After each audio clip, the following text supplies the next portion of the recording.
If you have like $1,000 bills, I play a song. I can't be playing Ozeba, for instance, and you come with a song request asking for Beyonce's Drunk in Love. The crowd was amazing. It was a Dirty December type of rave. What is that hip dance that they do? Like, salsa. Nothing beats a Jet 2 holiday. And now you can save £50 up and coming DJ act. Don't stop. Aspiring DJs. Don't stop. Big T, big T, big T. Big T, big T, big T. Big T, big T, big T. Big T, big T. Welcome and welcome back to the Big Talk podcast, where we talk about history of Africans, youth, and everything that happens everywhere in the world. From the heart of the giant of Africa, Abuja, Nigeria. Today we have an amazing special guest with us. It goes by Venmak. What's good, bro? Just like that movie, I'm fine now. I'm doing great. What's going on, Straight man? up. Yeah. Welcome on board, man. Thanks for having me. Pleasure, man. So let's go straight to you. Venmak, we want you to introduce yourself and what you do. Okay. Yeah. So basically, my name is Venmak. An all-round creative, DJ, music producer, performer, entertainment entrepreneur. That's wavy, man. So origins and background, just to know, like, where did the what first got you into DJing? I've always been a music head. Let me say, as far back as when I was a kid, my dad had CDs, like racks and racks of CDs and tapes. So I always used to like go when he wasn't around and pick those things and listen to sounds on them. Yeah, so like, I've always had a thing for music, but when I started actually DJing was sometime around my university days. When I got on campus, I had a friend of mine who was a DJ. Me and him became really close. And yeah, it's gingered my passion. I picked up stuff from him and just kept going since then. That's fair. That's wavy. What year is this? What year? 2014. 15. Okay.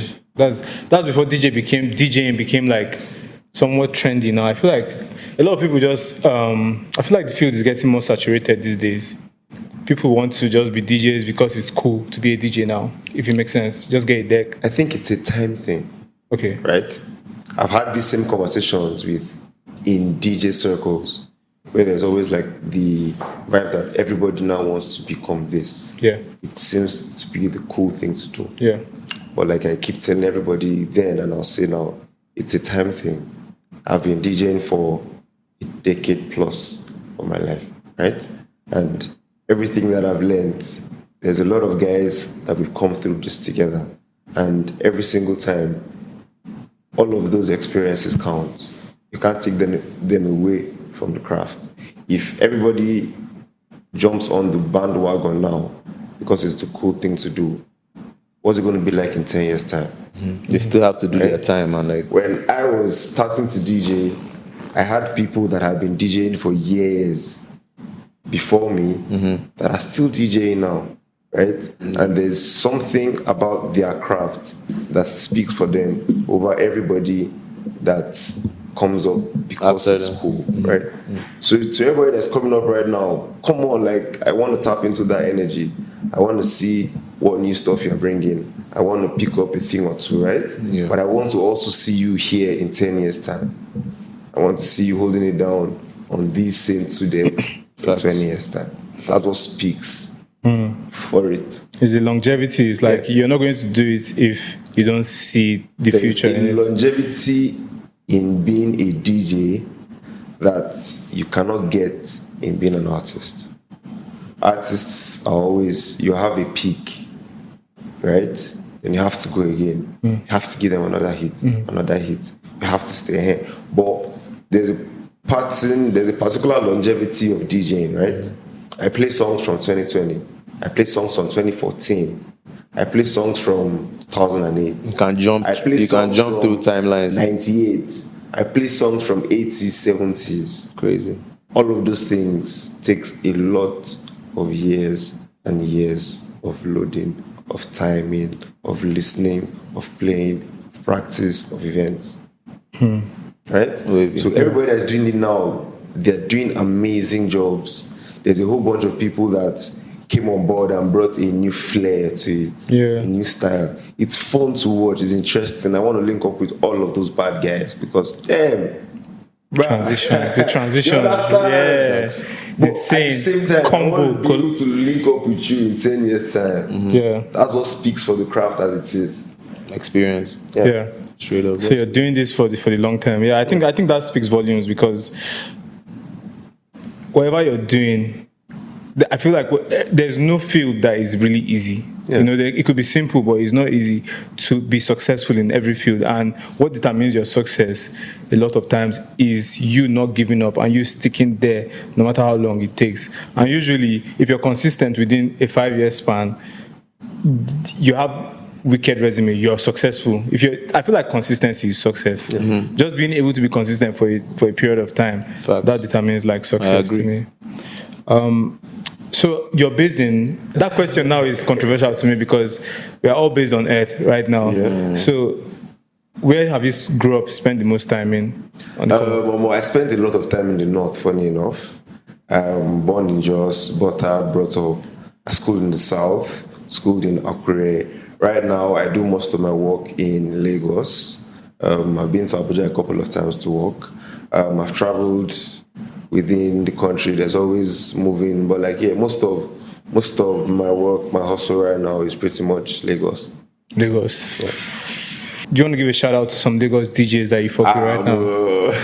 Yeah. Long list. If I start, I won't be able to stop. Yeah. But shout out to G Consequence, and Big Up. Yeah. Shout out to GKYS. Shout out to Titanium. Shout out to Dope Caesar. Shout out to Soy. Shout out to Santi. List too long. Not Cross Santino. We're not talking Cross Santino. Okay. There's one bad DJ Santi that I know. Mad. Yeah. That's wavy, man. So like, would you say like your production helps with like, you know, with your DJing, and like does it like enhance that, or like do they feed into each other, like production and DJing? Because like there's a few producers that are also DJs, like not even few, a lot. Yeah. You know, DJ Khaled, Skepta, a bunch of guys that produce. So like, how do you like? I think we're all manipulating music as producers, as DJs, as artists, as writers, right? Yes. And eventually, with the amount of time you spend in the craft, the lines become blurred out. Yeah. Because as a producer, you are close to an instrumentalist because you might decide to pick up those things. As a DJ, you become close to production because for some reason you want to be able to dissect the music you are playing, you are listening to. For me, the journey was being a DJ, playing other people's music. Yes. Then you want to start making the other people's music sound different when I play it. So you have mashups, you have switch ups, all of those things, remixes that we make. Yes. Then eventually you want to take all of those skills and make your own music, something that has originality to it. Yes. Right? At the same time, you can't blur out the lines much because it is pretty much Your editing sound. music, sound is the heart of all of it. Yeah. The expression of sound, Yeah. the listening of sound, the transition of sound, how to make what I'm hearing in my head appeal to you guys that are on the dance floor before you hear it. Yeah, that's something I've always been wondering, how you can multitask on the spot. You're already listening to the next jam while we are vibing to the one you previously played. I wonder how, I don't know how that stuff works. It's a lot of time traveling. For me, there's a thought process involved. As soon as you get on decks, once you're in a particular mood, as much as I'm playing, I'm observing the people in front of me. I'm paying attention to who is moving. I'm thinking about what jam will get you vibe the most. What would interest you to listen to? What jam will give you a little bit of nostalgia? All of those things combined into one. Then the way your music is arranged, libraries, all of those things. There's some pointers that help you stay in check whenever you're live on deck. But I think over time, being able to layer all of those together it's like a skill set. Yeah. So reading the room. Yes. is really important in DJing. Yeah, So for very, example, very if you're seeing the crowd and how they are reacting to what you're playing, it determines the like direction you go with what you you're decide playing. what you're doing next. That's dope. That's dope. So I want you to let us know from your experience in the game, how can you tell a good DJ from a bad DJ, for lack of a better way to say it? It is very, very tricky. Yeah. Because you can meet a very, very good DJ on one of his bad days. Because everybody, I would say it categorically, speaking from all of my couple of years of doing this, no matter how good you get, one particular day would tweak you, would deal with you different. And there's a lot that category or that can be defined as a good DJ. There's a lot of time, there's a lot of effort. Some people are good DJs because they've been doing this for a long time. Some people are good DJs because they're very creative with how they do this. So when they do something, you've never heard it before. But because of the fact that it blends nostalgia with trend setting, all of those things, it takes you away. There's very, very random things that everybody picks up and you're dancing. Yeah. JYK goes to TikTok, takes a trending audio, mashes it up, and tomorrow he has a hit song. Yeah. You get? So like, if you now want to define a good DJ by one category, there's a lot of different. But I think what the standout thing will be the ability to move a lot of people. The ability to move a lot of people. So like, if you got on deck today and there's this amount of people here and nobody knows you, basically, you should be able to get them grooving. Yeah. No matter how crazy or how based on experience or whatever booking you have. I feel you. So I wanted to just find out, like, what differentiates you from other DJs? What signifies your style? And is there, like, do DJs have a style? Because I feel like this is a thing where if Ozeba is raining now, any DJ that plays, almost every DJ has to have that in their playlist. So what makes you stand out as a DJ? I think your style as a DJ is determined by the people that you are playing for at that moment, what they want to listen to. Yeah. Right? There's conversations of house DJs, piano DJs, hip hop DJs, right? And there's people that if they get booked for a house set, they kill a house set. If you're going to have an Afrobeat set, you kill an Afrobeat set. If you have a wedding gig, there's a type of wedding Owambe vibe, right? That is very, very different from club or rave culture. Yeah, like they are not mix some Owambe with some nostalgic. Right? So I think being able to define those things, wherever you have to give somebody, like give out to an audience, play for 100 people, 200 people, 500 people, 1,000 people. Being able to define that is what makes everyone stand out in their way. And I think that over the years, everything that I've done has been able to effectively deliver on quality sound that elates the audience that I have in front of me. So you guys are here to have some fun, we're here to catch a chill vibe, we're here to burn energy, control the room, get everybody vibing, chill, catch vibe, all of those things. Being able to make those substitutes every time I'm on decks makes me stand out. Right, makes sense, man. Are there some like abominations, some things that like is taboo like a in the DJ industry. Taboo in the DJ industry. All I say is a taboo. I think generally, culture-wise, personality-wise, being polite is very, very important. One thing that I'll consider a taboo is being rude or like being pompous for no reason, because when you see how many people are doing this craft, you can meet anybody anywhere. Right? Being able to be humble, So the only thing that I'll see is probably would be a not to do for a DJ anywhere in the world is like your attitude, right? You have to be right. Humility, all of those things, being a nice person. Hey, the moment you start having pride or ego, all of the things, it messes you a lot as a DJ. So like, like in the club sometimes, maybe you have people definitely that will come and meet you and be like, hey, I need you to play me this song, put it on your phone. What is the best way do you feel like you can approach a DJ if you really want to hear a song in a function? Like, I think if you want to hear a song, if you want to approach the DJ, if you have like $1,000 bills, I'll play a song. It's out. No Go keys. get the money. Go get No the money. keys. Like, that money is a shortcut. Yeah, like Just put. if you have only your What is that phone Drake and Century? and you have a couple of bills, or there's ways to be nice about it that the person gets you noticed. Also remember that if I'm playing a party of 1,000 individuals and you want one song, as soon as your request gets to me, it goes through all of my processing. You have to mix it. I have to figure out How to fit it this into the mix. crowd will relate. Is it the energy that they want? Yeah. I can't be playing Ozeba for instance, and you come with a song request, be asking for Beyonce's "Drunk in Love." Ooh. You understand? Like a hard Like transition. the tempos are all different. The vibe, The all energy. those things. There's a way. So if the DJ does not play your song at that moment, it does not. Then don't feel he will offended. hear you or something. It's like, Exactly. bruh, this is There's emotion. There's a moving train. You can't just switch remove off the one part. vibe Facts. in ways that might not enjoy, like might trip off the party. Like Facts. I literally have been to a club where the moment I played a particular song, the bed just went.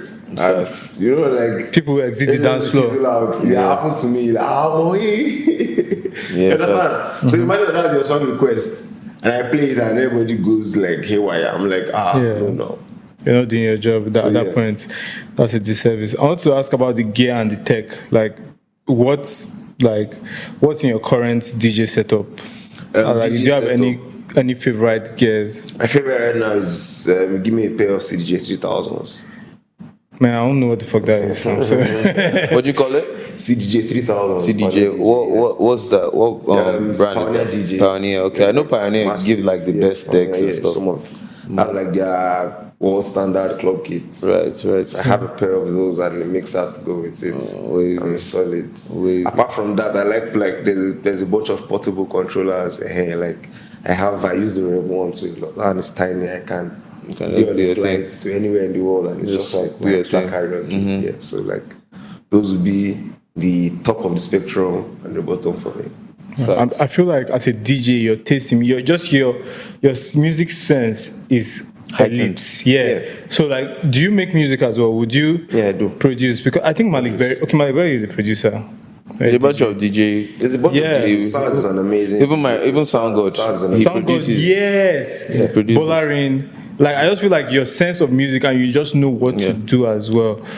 You said you make music, right? Yeah, I do.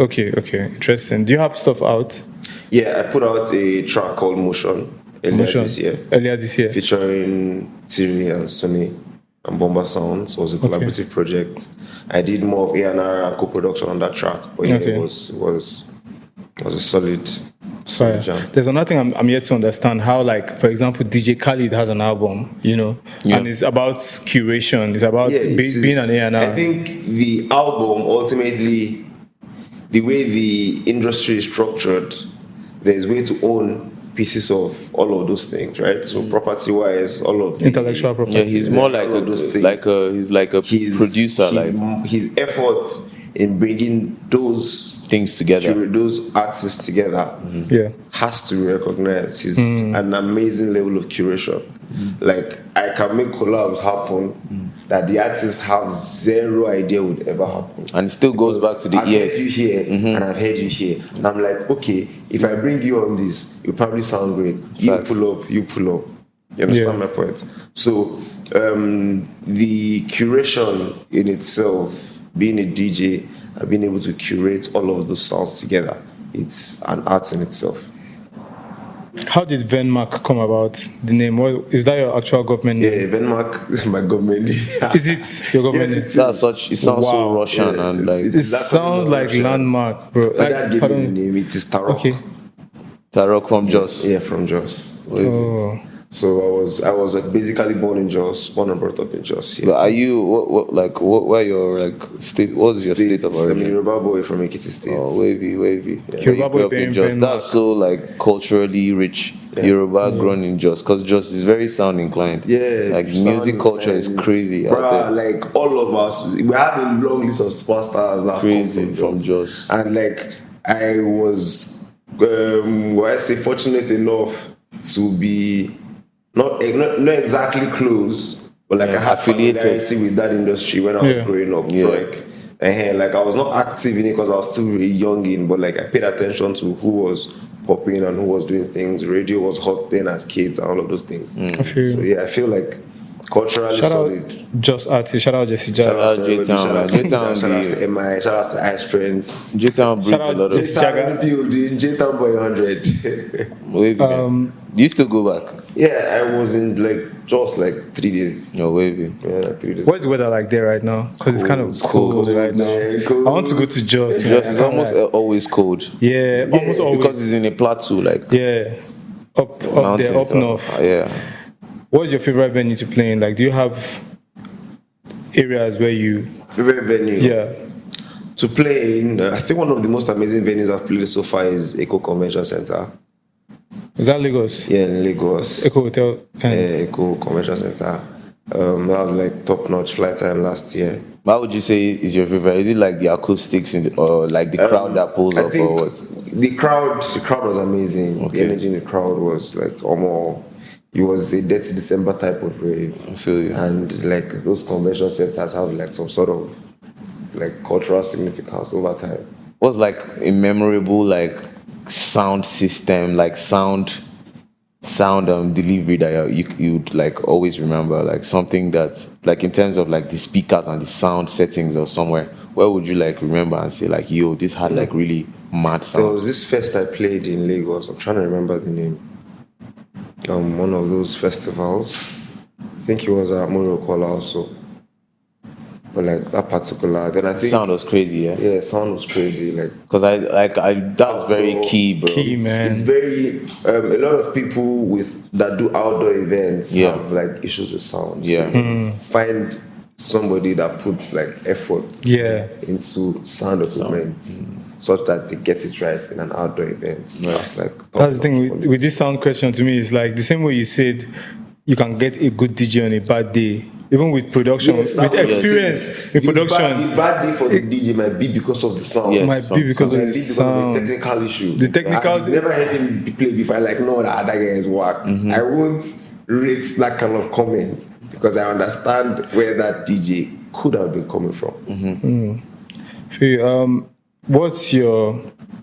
Is there any track you've been obsessed with lately? Like Obsessed with Rema's Kelly, who is going crazy. Kelebu just dropped like how many days No, ago? like the hype that has been on The that trumpet, jam. yeah. The hype, like, and the fact The that guy I put think- 10K dollars on it. I Now. think- Nigga Put go 10K hype dollars on that up. shit. Niggas Bruh, gone. no, you know that I feel like I feel like he can be doing anything, right? Any sound. For some reason, he's doing this sound, Yeah, it's and like, this sound resonates among this audience so much that we've been distant for it for so long. yeah, but you see that sound is like very Caribbean. I like the like I verse. used to go to a lot of Caribbean Bruh, soca it's parties. very It's Nigerian. like I mean, yes, it The is. Nigerian street hop Olamide and Lukesh were doing a couple of years back was that sound. You're like, Yes, it is, but well, it's more on the Caribbean side. more on the I think, Caribbean. yeah. maybe because of how the is trumpets and Kelebu Caribbean, bro? Like, From the bounce of the music. On the sound. Do you know? The Do you listen to trumpets. soca But music? the percussion. no. Okay, you're more percussions elite. that I'm saying. I'm not elite.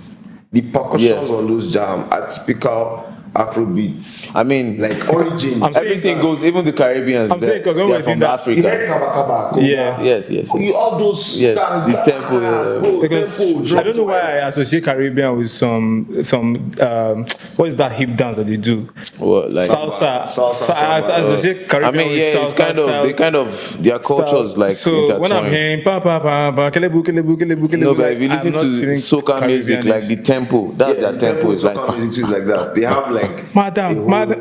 soca that is I like can't lie, bouncy. I don't know how I feel about that part. I just feel like it's so hyped. I like the verse.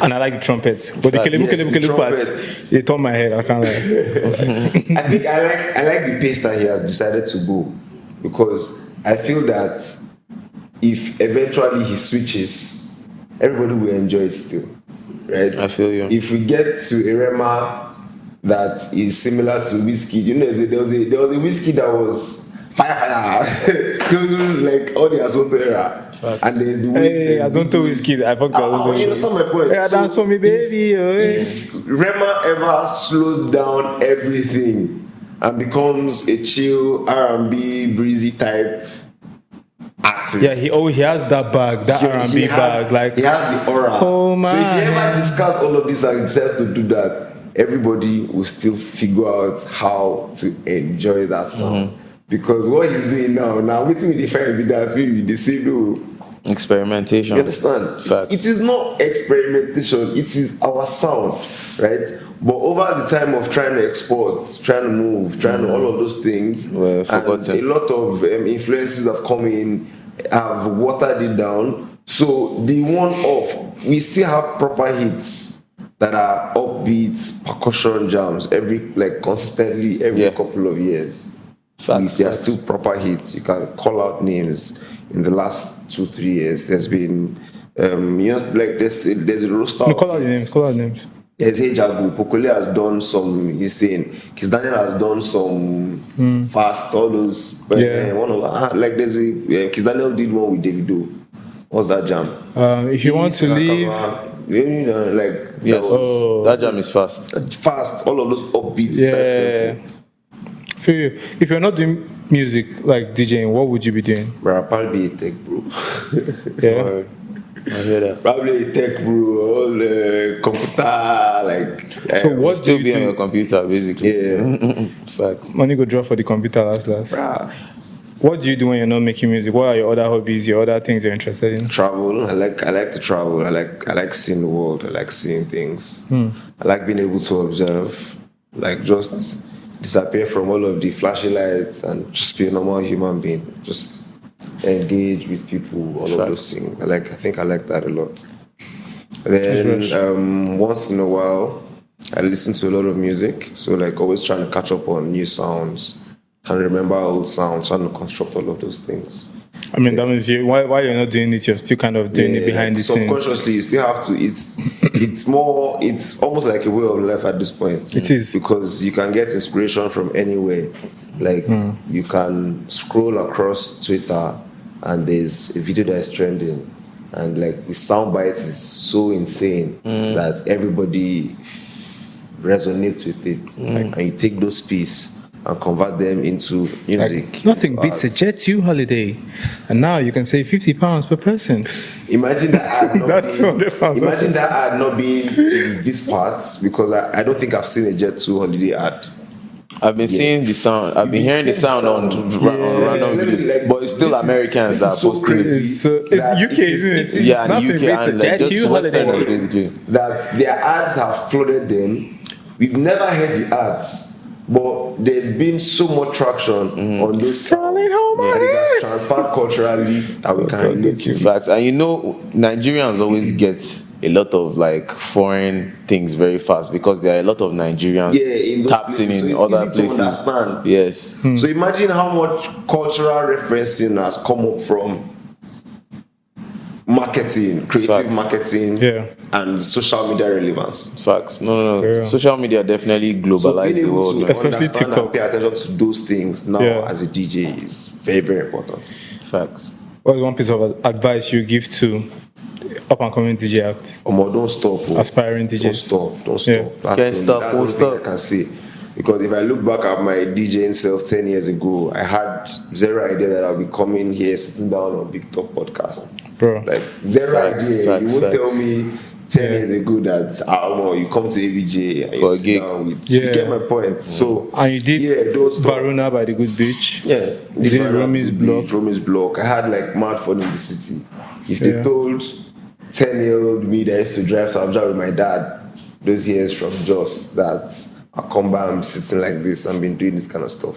Had no idea, right? And I'm sure that 10 years from now, whatever version of me is talking to myself will be like, bruh, you were a bit of podcast that time. Oh. Facts. Look where we are now. So if you're an up and coming DJ, don't stop. 1 year, 2 years, 3 years, 4 years, keep it counting. Keep it Facts. counting. Fresh, man. Yeah, man. I think I was watching a video of Ross. You know Ross, right? The artist. Yeah. And he was saying something about just people in the creative scene and how people are quick to give up on what they do. And your craft is like your child. Imagine you have a child and 1 year, 2 years go by, 3 years, and the child is not really you need time for your child. Like sometimes your child needs like 5-10 years. He has to be like 10 years old for you to really feel it. It has sense. Like, you know what I mean? And So you don't like, give up on your child. You know? exactly. Are That's you your going to give child. up on your child? Like, So it's like many people like it needs for the short term. Yeah. You For can't the- be an artist and imagine you are just a celebrity without being able to understand that this is a business. This is proper work. Like people work 2 years, 3 years before getting promoted. Like Facts. civil service or private organizations. You work 3-4 years, you get a promotion, salary will increase. All of those things, it applies to the creative space too. Being able to understand those principles and harness them over time is the ultimate. Where do you see DJ culture going 5-10 years from now? Where do you see the culture going, DJ culture? I feel there's a lot of things, there's a lot of koala AI will cause. I'm still trying to understand it because I had conversations where people were telling me Spotify DJ will replace the real DJ. I'm not of that school of thought. I doubt. But I'm expecting to see what happens. It has to be like a Obviously. physical. Nah, like, it has to be DJing is physical. going to stand the test of time There's- in relation to AI because you need that human there's input. a lot You of- need that human There's a lot input. of expression, right, that is combined into this craft. Because the AI system is not going to look at the people in the crowd I'm telling you, and read the room. and read the room. It's very so like being able to do all of those things. I would love to see where we'll be in the next 5 years. But personally, I see African music becoming way bigger than it is right now. Because whether we like it or not, our diaspora culture community is becoming stronger. It's crazy. Becoming stronger. Because a lot of us are running away low key to have fun, to travel, to catch Exactly. life, to get like greener passion Yeah. and all those things. A lot of us are moving. A lot of us are on the move. Yeah. And a lot of us are also on the move to Building entertain communities those people, outside. to interact with those communities, Sure. to engage with them, to make sure they have fun. And I think it will not stop. It I will agree. not stop. I agree with A lot you. of work needs to be done on the home front because obviously the culture cannot sustain itself on these ends. Right? If we get to a point where the culture locally can completely sustain itself, Yes. then it's going to be like way exponential than it is right now. I feel you. So what's next for DJ Venmak? Yeah, man. See the world. I want to play DJ Venmak sets all over the world. So yeah, that's everything we're about to do. The world. And the track, is there any track we should be anticipating on any project? Yeah, I have a lot of things coming that I'm working on. We want a call to action. Like, what is the to next action. one coming? There's going to be something before December for sure. Man, that's like 4 months. Yeah, like You're working. I have some things I'm working on, and when I get to a point where we're satisfied as like organizationally put them out, definitely there's more stuff coming. All right, so That's if wavy, you, man. yeah, if you want to find out more about DJ Venmak, check the description of this video. You see everything about DJ Venmak. You see links. You see his Instagram page, his websites, and furthermore, Big Talk is the biggest podcast, as you know. Yo, and stream Abundance out right now. Stream As we can dance with this, tell him abundance. Abundance, They active. live with the importance. So you know how to they be. Normally we're active.